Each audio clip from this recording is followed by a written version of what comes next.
বীরভূম জেলার ইলামবাজার ব্লকের জয়দেব এলাকায় সিপিআইএম পার্টি অফিসে যথাযোগ্য মর্যাদা ও উৎসাহের মধ্য দিয়ে পালিত হলো আন্তর্জাতিক শ্রমিক দিবস তথা ঐতিহাসিক মে দিবস।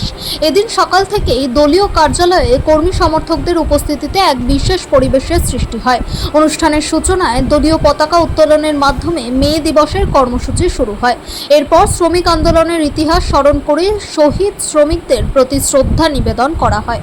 উপস্থিত নেতৃবৃন্দ তাদের বক্তব্যে শ্রমিক শ্রেণীর অধিকার রক্ষার সংগ্রামের গুরুত্ব তুলে ধরেন এবং বর্তমান সময়ে শ্রমজীবী মানুষের ন্যায্য দাবি আদায়ের লড়াই আরও জোরদার করার আহ্বান জানান। এদিনের অনুষ্ঠানে স্থানীয় সিপিআইএম নেতৃত্ব ছাড়াও বহু কর্মী ও সমর্থক অংশগ্রহণ করেন।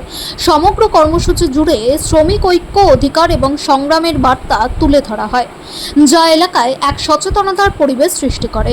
বীরভূমের ইলামবাজার থেকে অনির্বাণ বাজার রিপোর্ট, বিগ নিউজ বাংলা।